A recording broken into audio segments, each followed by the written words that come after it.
todas, todes y todos. Bienvenidos a otro Cafecito Cleonauta. Como parte de nuestra campaña de Somos Históricas, hoy queremos hablar de la historia de la partería y su desplazamiento e incluso, si nos da tiempo, un poco de su reivindicación. Y para hablar de este tema invitamos a una invitada muy especial y una queridísima amiga. Ella es Kais Cisneros. Ella es partera urbana, autónoma y feminista, experta en la atención de la salud sexual y reproductiva de las mujeres dentro del modelo de partería. Actualmente es integrante de un equipo de partería de la colectiva Morada Violeta. Este proyecto Morada Violeta lo que busca es brindar atención de partería con un enfoque feminista, en el que se politiza el autocuidado y se fomenta la toma de decisiones autónomas por parte de todas las mujeres. ¿Qué tal, Kai? No sé si quieras decirnos algo más sobre ti. Sí, pues muchas gracias por la presentación. Muy contenta de estar compartiendo y platicando contigo. Igual. Y la verdad es que como proyecto nos emociona mucho tenerte aquí porque en Cleonautas creemos que nuestra memoria, nuestra historia y cómo la nombramos, cómo la vivimos, no puede solo ser definida por las historiadoras y los historiadores, ¿no? O sea, tener otras perspectivas como la tuya nos nutre muchísimo y nos da nueva perspectiva, ¿no? Para hacer lo que hacemos nosotras, ¿no? Entonces, otra vez, muchas gracias por acompañarnos. Pues de qué, gracias a ustedes. A mí este tema me apasiona muchísimo. Creo que deberíamos hablarlo más. Y hablando, justo la partería debe ser, al menos como en términos históricos, debe ser que las mujeres paren. Existe la partería y se sabe, se comparte y no sé, es como una locura. Y sin embargo, en el entorno urbano casi no conocemos parteras, ¿no? En especial en las ciudades y en grandes centros, pues la figura de la partera como que se ha desplazado, ¿no? Entonces, para entender un poco más cómo ha sido esto, quería preguntar cómo era antes pues la partería, ¿no? Y justo antes de que este acto, este saber y este hacer quedara en manos de enfermeras y de pues personal médico general y demás. Pues esa es una pregunta bastante compleja porque obviamente, o sea, la figura de la partera data desde los primeros registros de la mayoría de las civilizaciones. Y desde las civilizaciones más antiguas también hay registros de mujeres acompañando a otras mujeres en sus procesos de parto y también en sus procesos de aborto, por ejemplo. Entonces, la figura de la partera es una de las profesiones más antiguas que existen, y no solo de las más antiguas, sino también de las más comunes, o sea que en las diferentes civilizaciones alrededor del mundo coincide la figura de la partera. A lo mejor no en todas las civilizaciones se nombra como tal, pero sí hay una figura que generalmente es o era una mujer acompañando a las mujeres en sus procesos de embarazo, parto y posparto. Lo de las parteras en lo que ahora sería México, hay registros en algunos códices, se sabe que eran figuras reconocidas de la sociedad, o sea, que tenían un papel muy importante. Por ejemplo, que había o sea, cuando hablábamos de la cosmovisión, el lugar al que iban los guerreros cuando morían era al lugar al que iban también las mujeres que habían muerto durante el trabajo de parto, y también en algunas culturas las parteras, o sea, eran muy veneradas por toda su sabiduría y reconocidas como mujeres sabias que acompañaban y mujeres sanadoras que estaban ahí. Desafortunadamente, con la colonización, pues hubo un borrado de la historia muy organizado, en el que no solamente empezaron a desplazar los saberes que había en las culturas acá, sino que también eliminaron los registros que había, o sea, borraban los códices o escribían la historia como ellos lo percibían, ¿no? O sea, tenemos pocos registros como de personas de esas civilizaciones contando cómo eran las parteras o qué prácticas tenían las parteras en esos tiempos. De los registros que sí hay, por ejemplo, un español, un fraile que hizo un montón de registros, mencionaba que las parteras sabían acomodar bebés, que las parteras incluso acompañaban embarazos de riesgo en esos tiempos, que las parteras también tenían aprendices, ¿no? O sea, que desde ese tiempo ya eran no solo parteras, sino mentoras de otras parteras. Pero más allá de eso, no hay muchísima información de qué sucedía aquí específicamente en las civilizaciones mesoamericanas. Pero lo que sí sabemos más es qué pasaba en Europa y de ahí viene también la parte del desplazamiento de la partería, porque el desplazamiento de la partería vino con la colonización. Entonces, también en Europa, así como en las culturas que había acá de este otro lado del charco, también en Europa existía la figura de la partera, obviamente las prácticas eran distintas, pero eran mujeres acompañando a otras mujeres en sus procesos de salud. De hecho, hay registros de las parteras, pues desde Grecia, Roma, y desde ese tiempo también ya se intentaba regular un poco lo que las parteras hacían, pero eran figuras muy importantes en las sociedades. Pero entre el siglo XIV y el siglo XVII, si no me equivoco, se dio la cacería de brujas. Y no sé si ustedes tienen otro dato, me recordarán, porque luego me pierdo un poco con las fechas y los siglos, pero sí creo que fue más o menos por esas fechas que pues fue el asesinato y persecución de muchísimas mujeres. Y algo que es muy interesante es que una razón por la que a las mujeres las tachaban de brujas era por saber curar, por saber sanar. Entonces las mujeres sanadoras, las mujeres parteras, que también eran sanadoras, eran perseguidas porque como sabían curar, tenían el conocimiento ancestral de plantas, de remedios, de alimentación, conocían cómo funcionaba el cuerpo de las mujeres, pues tenían información que obviamente desde la iglesia y los hombres no tenían en ese momento. Entonces ese conocimiento se le ponía la carga de diabólico y las mujeres eran incluso asesinadas por saber cosas, porque obviamente a la iglesia no le convenía que las mujeres supiéramos sobre nosotras o estuviéramos en conexión sobre nuestro cuerpo, no el que la iglesia quería que tuviéramos, sino el que ancestralmente habíamos recibido y pasado de generación en generación entre mujeres. Entonces, ahí muchas mujeres sanadoras pues dejaron de ejercer porque peligraba su vida, o sea, ejercer era un delito, saber curar era un delito, incluso que asesinaban brujas, los perseguidores de brujas, hay uno que dice, no hay peor bruja que aquella que utiliza su magia no para hacer el mal, sino para hacer el bien. Entonces perseguían a las mujeres que curaban y era súper fuerte eso. Y ya de ahí, eso fue a la par del desarrollo de la medicina y eso pues obviamente no es fortuito. Y creemos que cuando la medicina se institucionaliza, o sea, porque antes no había escuela de medicina, o sea, había médicos sanadores como reconocidos por la sociedad y aceptados por la comunidad, pero no había escuelas de médicos. Y es más o menos a la par de la cacería de brujas cuando empiezan a formarse las escuelas de médicos, en donde obviamente solo podían estudiar hombres. Y es muy curioso que creemos que cuando empezó la medicina era porque seguro tenían muchos avances en la tecnología, en la ciencia, y estaban encontrando cosas muy revolucionarias y entonces eso desplazó al otro. Pero la realidad es que no fue así. La realidad es que la medicina en sus inicios, o sea, por ejemplo, en las academias de medicina, se enseñaban cosas como para un dolor de muelas, escribir en el cachete de las personas, en el nombre del Padre, del Hijo y del Espíritu Santo. Amén. O sea, ese era el tipo de cosas de curación que se enseñaba en las escuelas de medicina en sus orígenes. Y a la par de la institucionalización de la medicina, pues empezaron a perseguir a las personas que ejercían la medicina tradicional o la medicina no académica, pero obviamente fue un proceso porque la gente, la comunidad, el pueblo, pues no confiaba en los médicos que apenas empezaban a formarse, sino en aquellos que eran parte de la comunidad desde hace mucho tiempo, incluidas las parteras.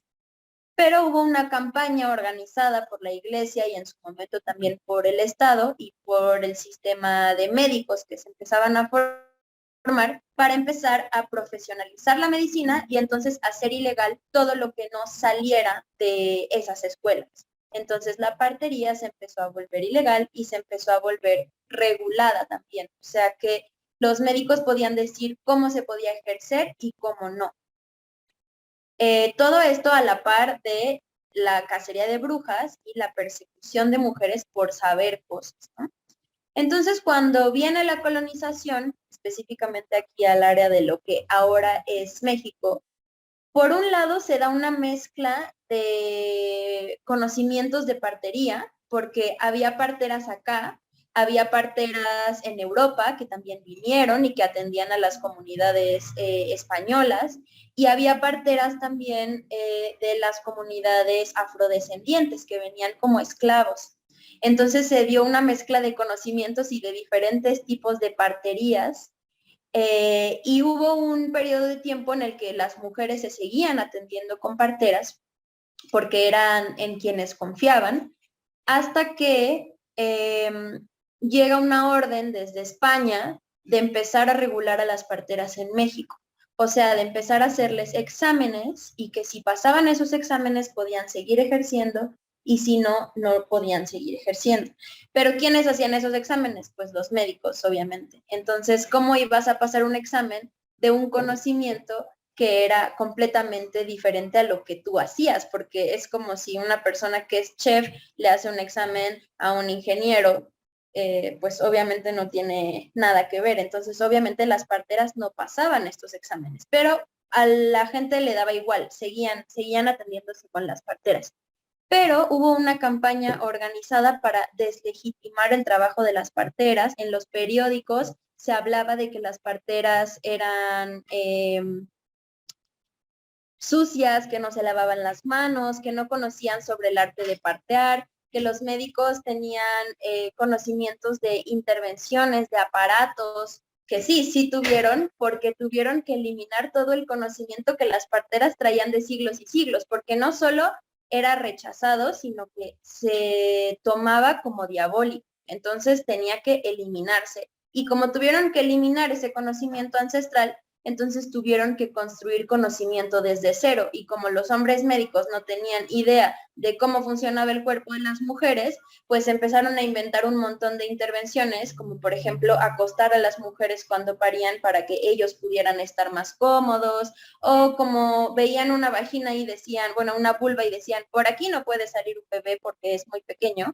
Entonces se inventaban los forceps para ayudar a que el bebé naciera, o también todas las prácticas que hacían eran en cuerpos muertos, en cuerpos de mujeres que morían durante el trabajo de parto. Entonces, obviamente, una pelvis de una mujer muerta se comporta muy diferente que una pelvis de una mujer viva, ¿no? Entonces decían, pues como esto mide tantos centímetros, entonces hay que inventarnos estas intervenciones para que el parto sea más rápido, ¿no? Entonces empezaban a hablar de que decían, por ejemplo, en los periódicos, autoridades competentes, favor de encargarse de las mujeres intrusas que creen saber sobre el arte de partear.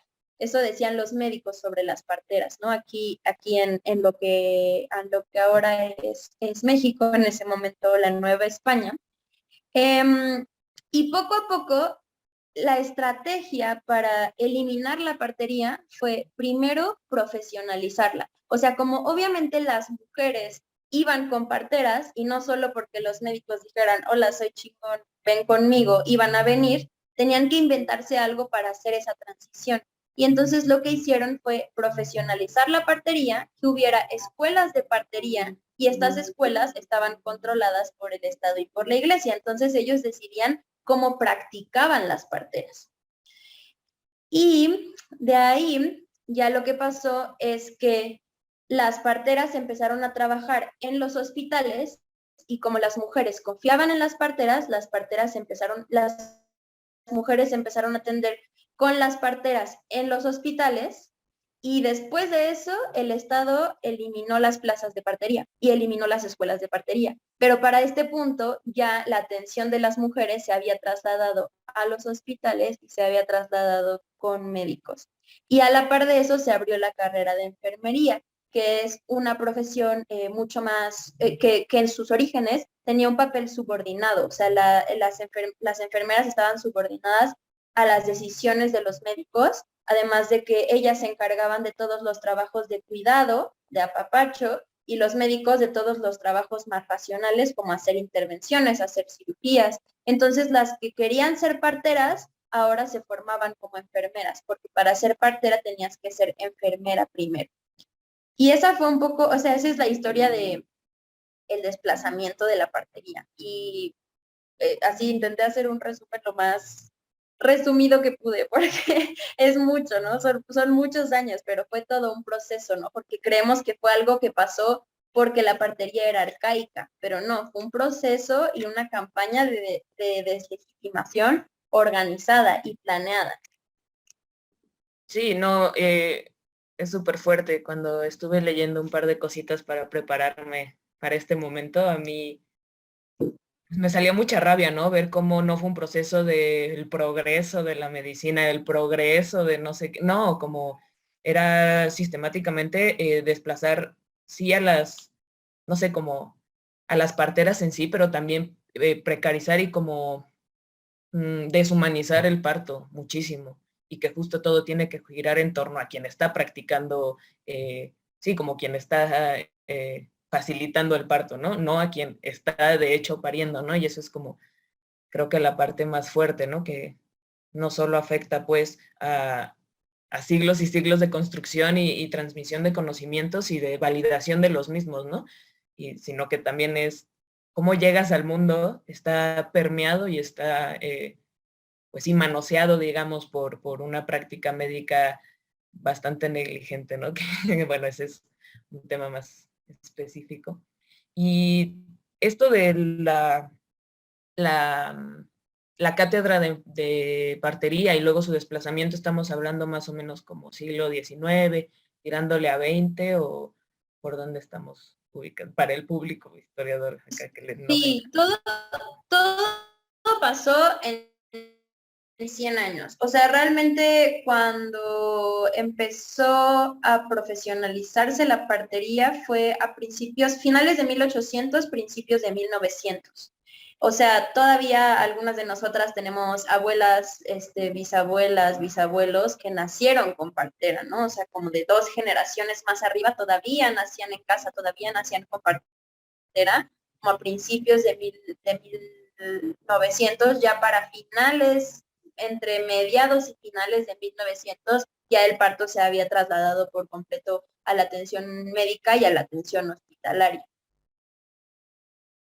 Y ya era poca la gente que paría con parteras y que paría en casa. Y entonces, quienes normalmente ahora practican, bueno, más bien como reciben y como facilitan los partos son médicos generales, enfermeras, no sé si hay algún otro personal como a quienes se le ha delegado, porque no solo es el desplazamiento de las parteras, ¿no? Sino el de la delegación de, pues a ti te toca, lo que lleva a prácticas también, pues bastante salvajes a mi parecer. Eh, Claro. Sí, pues pueden ser enfermeras obstétricas, no todas las enfermeras, sino enfermeras especializadas en acompañar embarazo, parto y posparto, que es como una especialidad dentro de la enfermería.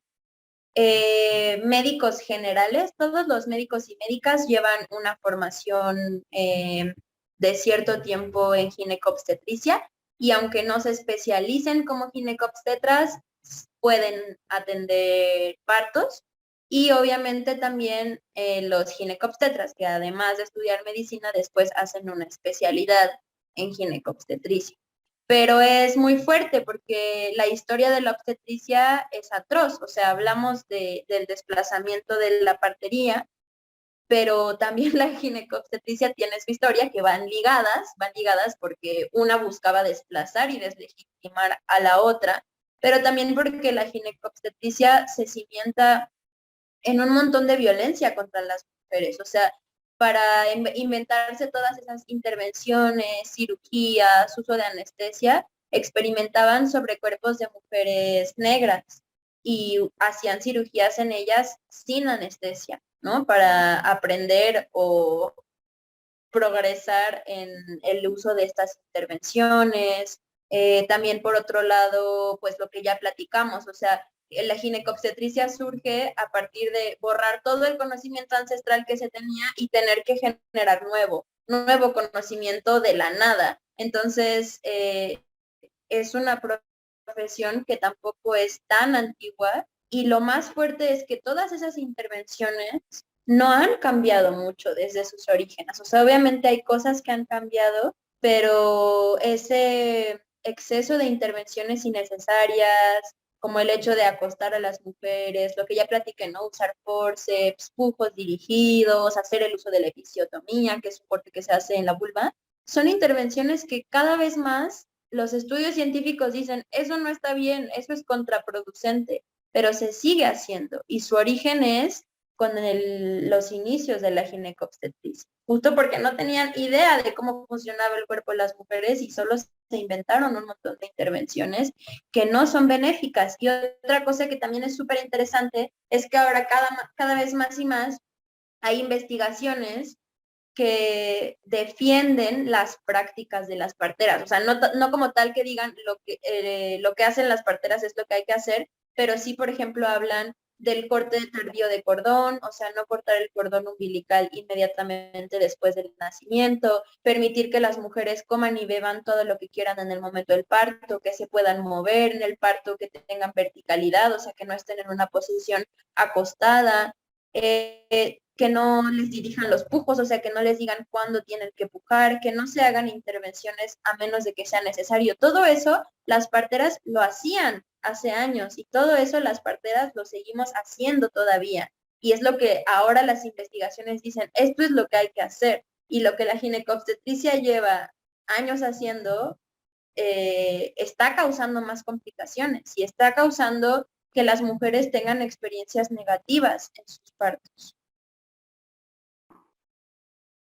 Claro, y por eso, no sé, como yo admiro mucho lo que haces, ¿no? Porque tú y tu equipo están nadando contra corriente, ¿no? Contra todo un sistema que se beneficia de prácticas, pues bien, pues sí, que solo quieren acelerar partos, recortar costos, tiempos, trabajo, o sea, todas esas cosas. Y pues yo admiro mucho lo que hacen y creo que por eso tal vez hay que seguir hablando de esto, ¿no? Y ver cómo ha sido históricamente invisibilizado, borrado, invalidado, incluso criminalizado un poco, ¿no?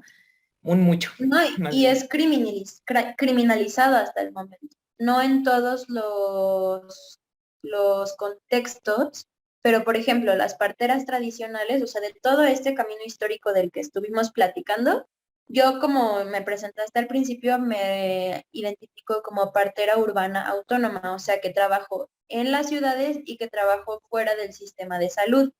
Y mi modelo de atención, el modelo que yo aprendí y mi modelo de formación es como un híbrido que sí rescata cosas de la partería tradicional, pero que lo aterriza también como al contexto urbano, que tiene obviamente cualidades diferentes por el hecho de estar en un contexto diferente.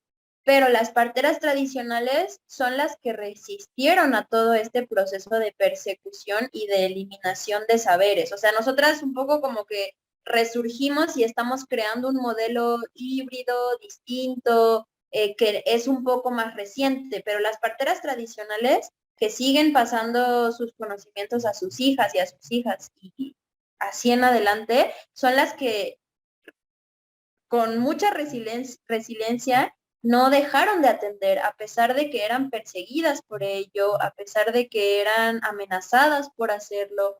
Y es muy fuerte porque ahora desde el Estado el discurso es un poco, agradecemos mucho a nuestras, aparte así, ¿no? Con ese paternalismo, a nuestras parteras tradicionales que salvan la vida de las mujeres en los lugares en donde el progreso y la ciencia todavía no ha llegado. O sea, hablar de la partería como una opción que solamente está ahí porque no hay hospitales. Entonces, como no hay hospitales, qué chido que mínimo estén ellas, ¿no? Pero aunque hay ese discurso hacia afuera, en el interior, la persecución continúa. O sea, yo he hablado hablado con muchas parteras tradicionales que tienen muchísimo miedo de atender porque les dicen que si un bebé se les muere, las pueden meter a la cárcel, o que si atienden un parto y algo sale mal, les van a cobrar una multa de 50,000 pesos, cosas que para ellas son impagables pagar. Entonces, así poco a poco, por todo ese miedo, las parteras tradicionales han dejado de atender y cada vez son menos las parteras tradicionales que atienden en las comunidades. Sí, entonces esa criminalización no es algo del pasado, es algo que sigue hoy en día. Y nosotras vivimos dificultades diferentes, pero algo que tenemos en común la mayoría de las parteras de diversas formaciones es que nos niegan el acceso a certificados de nacimiento. Y esa es una manera también de seguir deslegitimando nuestro trabajo y seguir orillándonos a no poder ofrecerles a las mujeres cosas que son sus derechos. Claro, sí. No, y al final es, o sea, es súper fuerte, ¿no? Y como profesión está durísimo, pero me gustaría preguntarte un poco por un lado quizá más luminoso, un lado más esperanzado que esperemos que nos puedas dar para también cerrar un poco. Me gustaría preguntarte, y pensando en que estaremos hablando de las mujeres, sus relaciones, su historia, su memoria, su acompañamiento, te quería preguntar, en tu experiencia, ¿cómo el ser partera te ha formado en términos más personales, ¿no? Como en cómo entiendes el acompañamiento, en cómo entiendes la amistad, el amor, o sea, como todas estas cosas, un poco más de quiénes somos y cómo nos relacionamos entre mujeres, con mujeres y con nosotras mismas. Pues a mí la partería me ha transformado mucho a lo largo de los años que llevo en esto. Yo decidí que quería ser partera a los 15 años, ahora tengo 23, entonces llevo 8 años navegando este camino. Y la persona que yo era hace 8 años no es la persona que yo soy hoy. O sea, cuando yo decidí que quería ser partera, la razón por la que quería ser partera es muy diferente a la razón por la que soy partera ahora, ¿no? Antes para mí era como romantizar muchísimo los procesos de las mujeres. O sea, yo decía como, ay, que es lo que la mayoría de gente hace, ¿no? Como, ay, qué bonito el parto y qué bonito traer la vida y qué bonito ver a tantos bebés cuando acaban de nacer, ¿no? Y eso a mí como que me hacía ilusión como ser parte de ese proceso tan que yo describía en mi cabeza como tan bonito, eso a mis 15 años, pero ya después cuando empecé a conocer más, me metí mucho más, empecé a hablar con más parteras, empecé a ir a foros, a conferencias, a leer. Me di cuenta de que la partería no es solo eso y que en realidad los procesos que acompañamos no son solo belleza. O sea, los procesos que acompañamos son procesos de vida y la vida es dual. La vida tiene luz y tiene oscuridad y la vida tiene mucha intensidad y los procesos de salud sexual y reproductiva son particularmente intensos y transformadores y retadores y nos confrontan con nosotras mismas y con nuestras decisiones y con nuestra intimidad y con nuestra vulnerabilidad y con nuestra fuerza. Entonces yo me di cuenta de que ser partera no es solamente qué bonito traer la vida, sino una trinchera desde la cual yo puedo aportar a generar espacios seguros para las mujeres en donde podamos tomar decisiones con autonomía, que es algo que falta mucho. O sea, desde la medicina hegemónica, que es una medicina paternalista, que es una medicina que toma decisiones por nosotras, que es una medicina que nos violenta en muchos aspectos, desde la desinformación hasta la falta de consentimiento, hasta negarnos esa conexión con nuestro cuerpo y con nuestros procesos, ¿no? En donde la figura del experto es alguien más, la figura del experto no soy yo misma, sino alguien más que me dice qué es lo mejor para mí y que entiende qué pasa conmigo, a veces aunque yo no lo entienda. Entonces, desde el modelo de partería es al revés. En el modelo de partería nosotras entendemos que la experta en sus cuerpos, procesos, es cada mujer y que cada mujer tiene también la capacidad de tomar las mejores decisiones para su vida. O sea, confiamos en que las mujeres somos seres inteligentes y con agencia para tomar decisiones que nos hagan sentido, aun aunque no sean las decisiones que yo como partera tomaría, ¿no? Entonces yo soy una acompañante que da información, que sostiene, que contiene, pero al final las que toman las decisiones siempre son las mujeres, ¿no? Entonces yo me di cuenta de que la partería es un espacio para defender los derechos sexuales y reproductivos de las mujeres. Entonces nosotras nos posicionamos no solo como parteras, sino como defensoras de derechos de las mujeres. Y acompañar transformaciones también me ha transformado a mí enormemente, ¿no? Como ver la fortaleza de las mujeres para decidir y específicamente en el parto para atravesar la oscuridad, para atravesar la frustración y salir de ahí renacida y fortalecida. Y creo que también por eso la ginecobstetricia nos ha arrebatado eso, porque a la sociedad le da miedo que las mujeres notemos que tenemos esa fuerza, ¿no? Y esa capacidad de salir de las crisis, de transformarnos. Entonces, ver eso, pues a mí siempre me pone la piel chinita, ¿no? Como ver la fuerza que tiene cada una de las mujeres y también no desde lo general, sino desde su individualidad y desde su particularidad, porque cada mujer es un universo. Y también la parte de sanar en colectivo, ¿no? O sea, de no dejarlo todo a tú te haces cargo de tus procesos emocionales y de salud, sino de crear redes de mujeres, tanto de parteras con mujeres, como de mujeres con otras mujeres, como de amigas hablando sobre la menstruación o de amigas hablando sobre las relaciones sexuales y sobre la sexualidad en general, que es algo que no hacemos mucho. Entonces, también para mí la partería es eso, o sea, crear comunidades de mujeres que aprendemos cosas y que decidimos con autonomía sobre nuestros procesos. Muchísimas gracias, de veras. Espero que quienes puedan ver esto también se sientan como yo, o sea, estoy sintiendo mucha esperanza en los procesos que estamos llevando como mujeres, los procesos que estamos creando a partir de, pues, de espacios como este. O sea, bueno, no es lo mismo, pero pequeños espacios en los que nos escuchamos y nos damos palabra, nos damos voz y sonamos más fuertes juntas, ¿no? Entonces, pues por un lado, muchas gracias por acompañarnos. Por otro, gracias por darnos una nueva perspectiva sobre, pues, la partería, pero también sobre la historia en general, ¿no? Creo que esto le tuerce el brazo a todos los discursos sobre la medicina y la historia hegemónica. Y sí, no sé, la verdad me quedo sin palabras, me quedo muy alegre y muy agradecida contigo y con todas las mujeres que también han acompañado tu camino. Claro que pues siempre están ahí, ¿no? Y nos acompañan. No sé si alguna palabra para cerrar o lo que necesites. Sí, pues yo igual estoy súper agradecida porque creo que parte de la chamba también es hablar más sobre que estas opciones existen y no solo que existen, sino que son necesarias y que mejoran las experiencias de las mujeres y que crean espacios seguros para nosotras. Y por eso a mí siempre me gusta mucho, mucho, mucho decir que la partería no es una cosa del pasado, no es algo que se queda en el pasado, sino que la partería es algo para el futuro, ¿no? Y que tenemos que conocer nuestra historia para saber en dónde estamos paradas y de dónde venimos y también que como ya lo platicamos, pues la historia de la partería también tiene mucha historia de dolor, de persecución, de criminalización, de muerte, ¿no?